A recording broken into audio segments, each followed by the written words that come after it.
Okay, we are on to quiz number 10, module 2.9, object pronouns. Now, there's only 5 questions in this quiz, so I'll go ahead and read each question aloud and all the possible answers, and I'll pause for a few moments to let you try and figure out what the correct answer is before telling you what the right answer is. But if you need more time, just go ahead and pause the video. All right, let's get started. Number 1, vero o falso, true or false? The object pronoun replaces the noun performing the action. The subject pronoun replaces the noun receiving the action. Choose only one best answer. A, vero, or B, falso.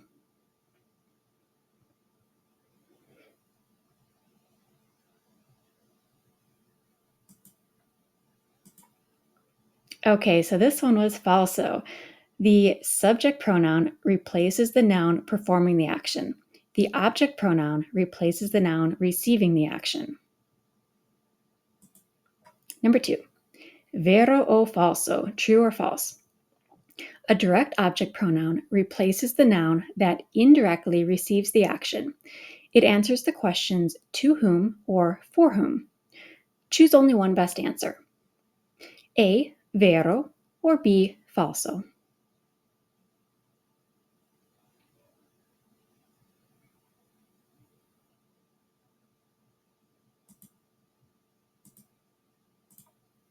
Okay, this one was also falso.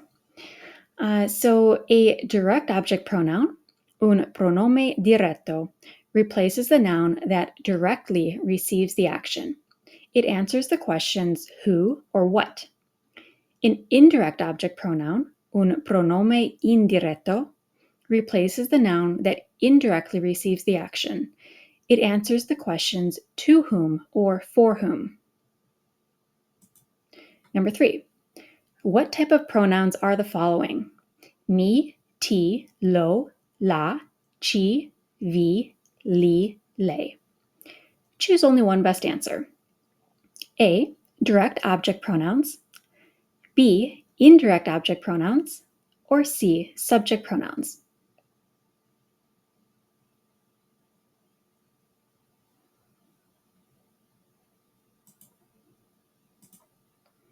Okay, so these were the direct object pronouns.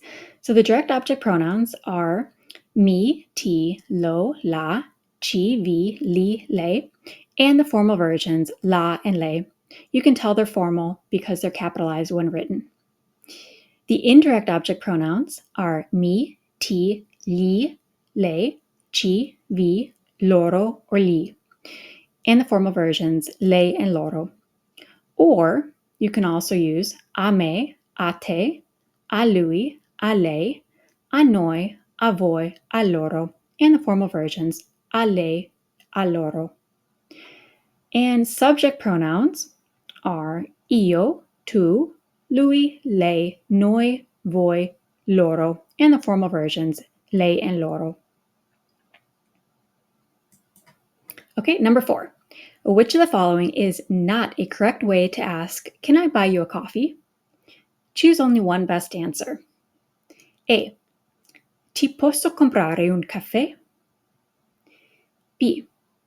Posso comprarti un caffè? Or C. Posso ti comprare un caffè?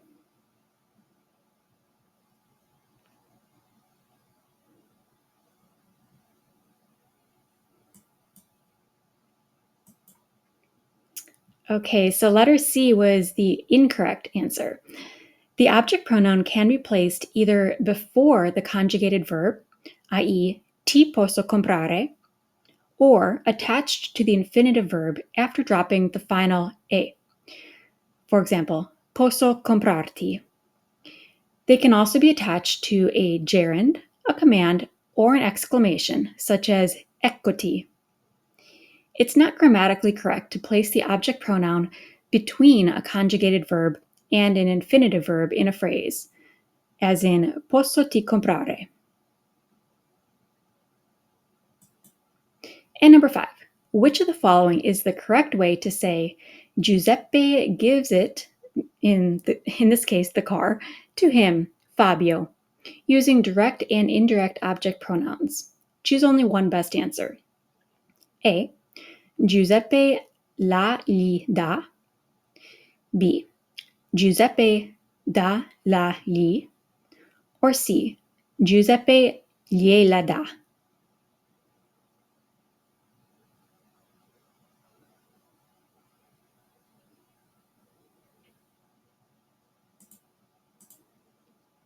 Okay, so letter C was the correct way to say that phrase. So in this case, the direct object was la macchina, which becomes la as a direct object pronoun.